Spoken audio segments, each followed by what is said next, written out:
No dia 8 de maio de 1945, as Forças Armadas da Alemanha assinaram um acordo de rendição incondicional às potências aliadas, colocando fim ao maior conflito que a humanidade já presenciou, a Segunda Guerra Mundial.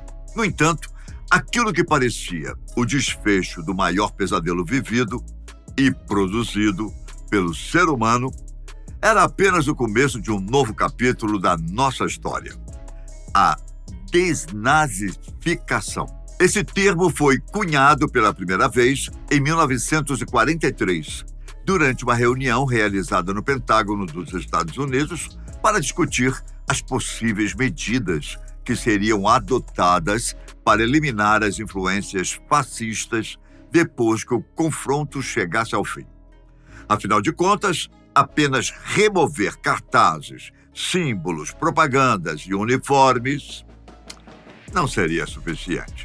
Era preciso lutar contra uma ideologia, algo muito mais abstrato e complexo.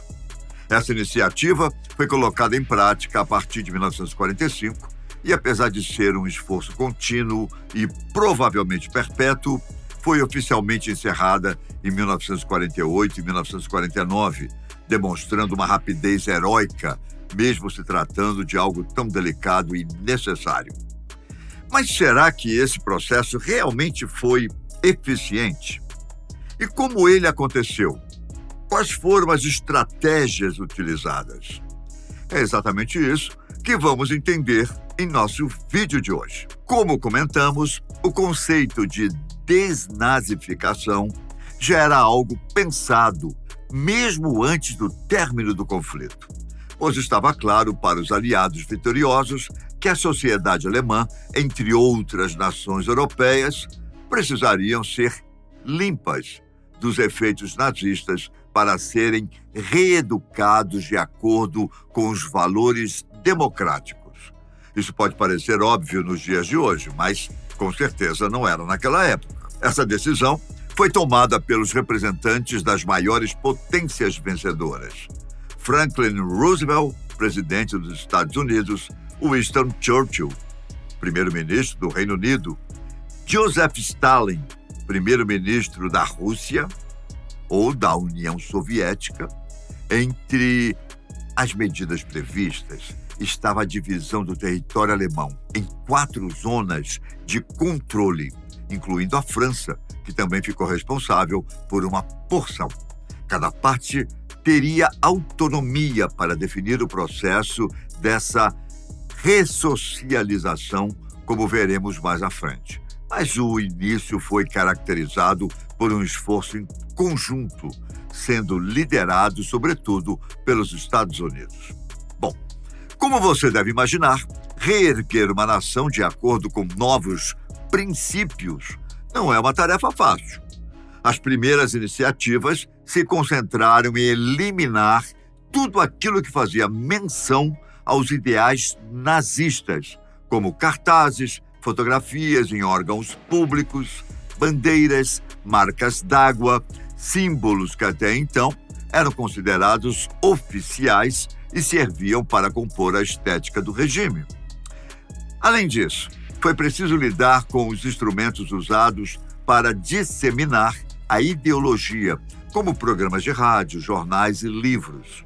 Estima-se que pelo menos 30 mil livros foram proibidos, recolhidos e destruídos logo nos primeiros meses do pós-guerra. Todos os partidos, grupos e reuniões nazistas também se tornaram ilegais, permitindo ao Estado sancionar aqueles que descumprissem a norma.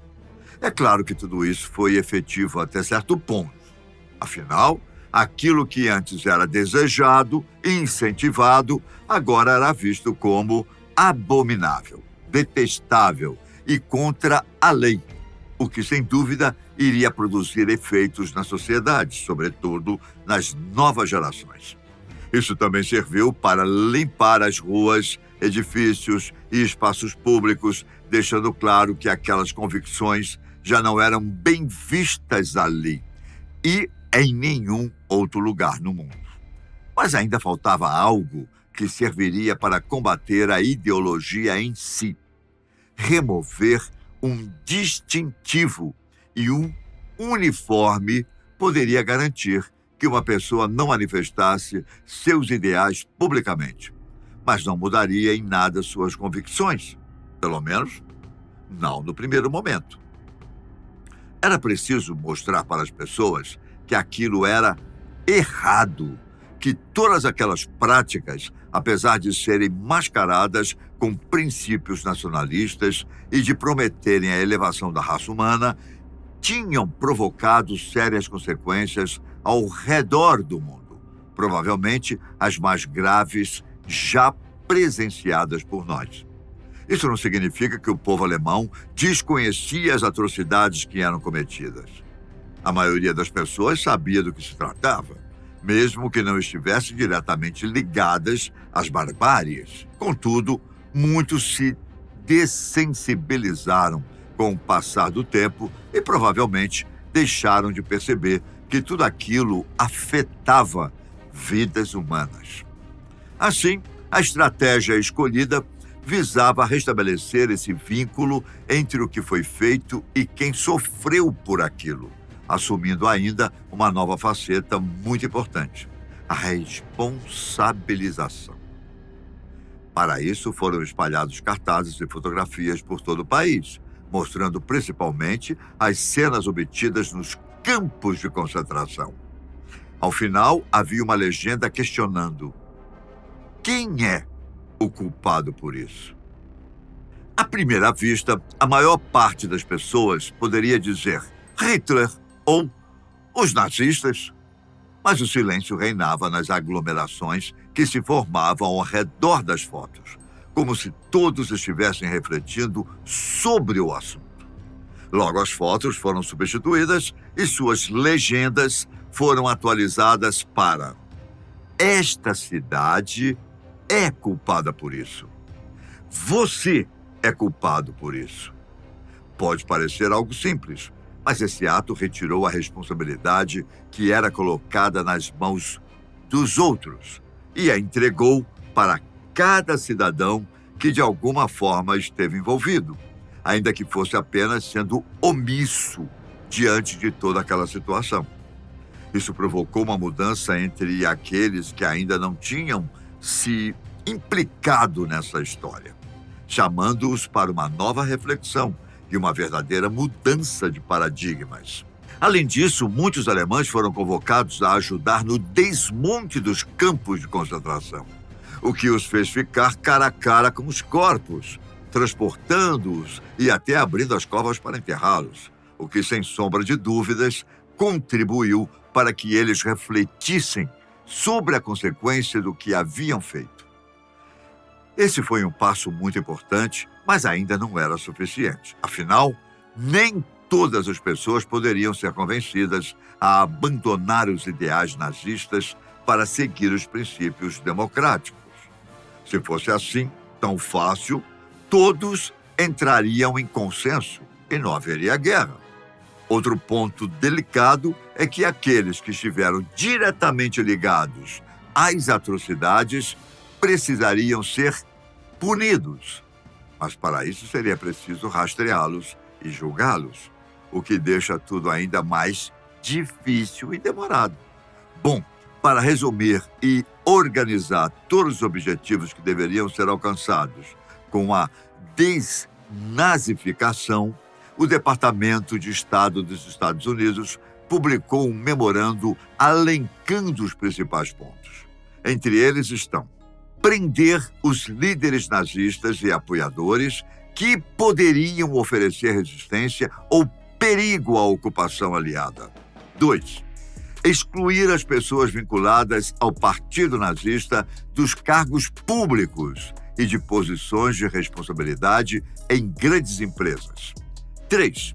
Erradicar as leis e decretos nazistas. 4. Dissolver o partido e todas as organizações afiliadas ao nazismo, bem como prevenir para que não fossem reativadas. 5. eliminar o aparato de divulgação ideológica, como símbolos, bandeiras, hinos, livros, etc. E 6. Remover a ideologia nazista dos serviços de informação, de educação e religião, prevenindo para que os ideais não alcançassem as futuras gerações. Já é possível entender a complexidade dessa tarefa, não é? Para aplicar as sanções, o Conselho de Controle Aliado publicou em 1946 uma lista de 5 categorias de nazistas, de acordo com a gravidade dos crimes cometidos. Os primeiros eram considerados infratores graves, como líderes e chefes militares, e deveriam ser condenados à prisão perpétua ou à morte. Os segundos eram ativistas e militaristas, incentivadores e propagadores dos ideais, que poderiam ser condenados a até 10 anos de prisão. O terceiro grupo era formado por infratores menores, que seriam presos por até 3 anos. O quarto grupo, composto por seguidores e apoiadores, receberiam uma multa e seriam colocados sob vigilância. E, por último, os indivíduos exonerados, que não receberiam punição. Mas como seria possível encontrar e rastrear essas pessoas?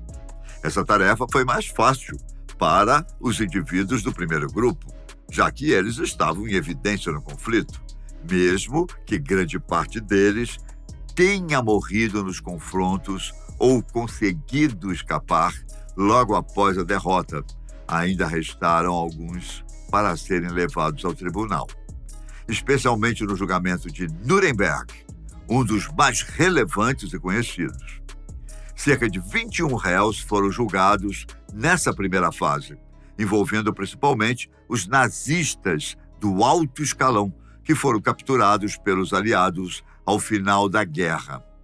Destes, 12 foram condenados à morte, 3 à prisão perpétua e 4 presos por um período menor. E 3 foram considerados inocentes e absolvidos das acusações. Depois deste, outros 12 julgamentos foram realizados em Nuremberg, entre outros que também foram igualmente relevantes. Mas ainda existia o desafio de identificar os responsáveis de menor grau, que também deveriam ser punidos, além de serem afastados de seus cargos e colocados sob os olhos dos aliados. O problema é que, ao final da guerra, havia pelo menos 8 milhões de pessoas filiadas ao Partido Nazista, além daqueles que pertenciam a outros grupos associados e dos que não estavam diretamente vinculados, mas compartilhavam os mesmos ideais. Para identificá-los, os aliados criaram um questionário que procurava entender as atividades e filiações dos alemães durante o regime nazista. Ele deveria ser respondido por todos sob juramento e suas informações seriam analisadas conforme possível, entrevistando vizinhos, familiares, colegas de trabalho, além de cruzar todos os dados que já haviam sido obtidos pelos serviços de inteligência. O plano era ótimo, mas não demorou até que os primeiros problemas começassem a surgir. Temos que nos lembrar que o mundo todo estava destruído, tentando se recuperar de tudo que tinha acontecido. E todos os recursos eram escassos, incluindo a mão de obra para executar os serviços. Apenas na porção alemã dos Estados Unidos havia cerca de 400 mil alemães confinados em zonas de segurança, aguardando o julgamento ou colocados sob vigilância, depois de terem sido afastados de seus cargos. Para isso, vários americanos precisaram ocupar os seus lugares para que a economia, a industrialização, a política, a educação, enfim, para que os outros âmbitos pudessem se recuperar até o país se reerguer. No entanto, ao mesmo tempo era preciso lidar com os formulários, averiguando suas respostas, efetuando as análises, entrevistas, catalogando as respostas. Tudo isso gerou uma demanda burocrática gigantesca e era preciso investir recursos que ninguém tinha à disposição. Então, o sistema começou a apresentar vários problemas e a falhar sistematicamente. Isso porque estamos falando da parte que coube aos Estados Unidos, que, como sabemos, foi um dos países que menos sofreu com o conflito. As outras partes, França, Reino Unido e União Soviética, sofreram ainda mais com isso, pois tinham enfrentado batalhas em seus territórios e dispunham de ainda menos recursos, tanto financeiros quanto humanos.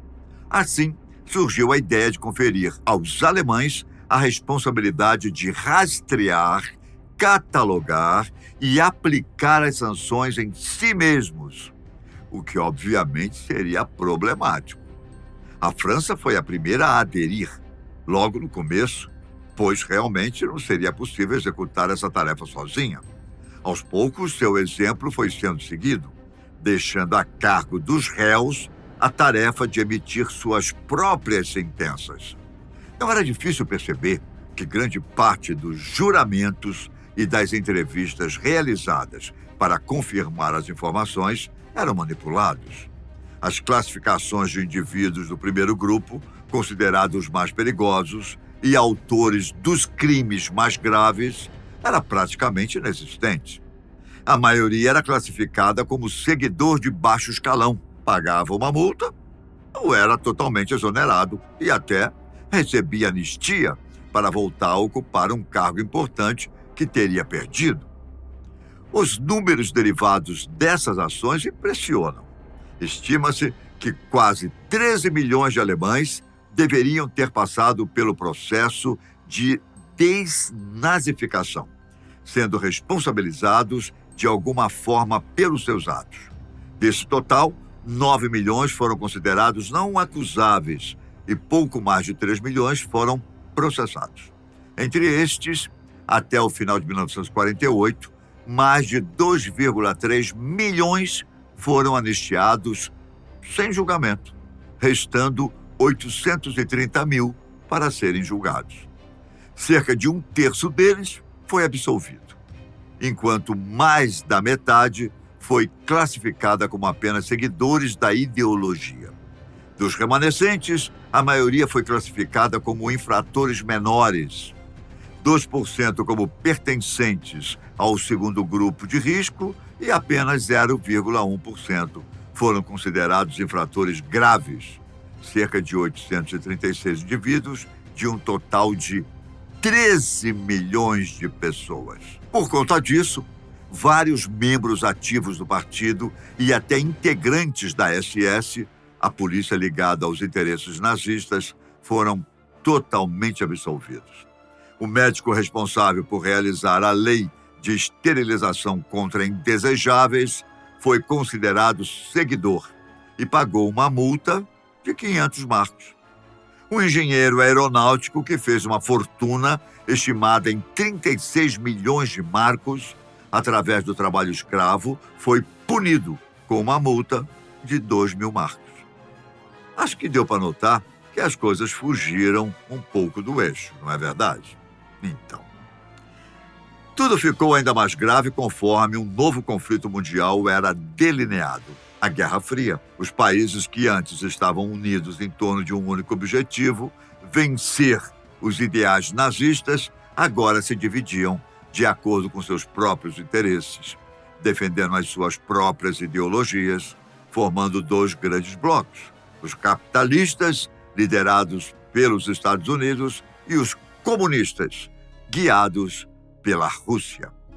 Essa divisão ficou mais clara a partir de 1947 e, como sabemos, nunca houve um grande confronto direto, mas uma série de ameaças e competições veladas para definir quem seria a grande potência mundial. Assim, a partir desse momento, todos os objetivos foram reavaliados e os esforços para reerguer a democracia na Alemanha foram direcionados para outros lugares.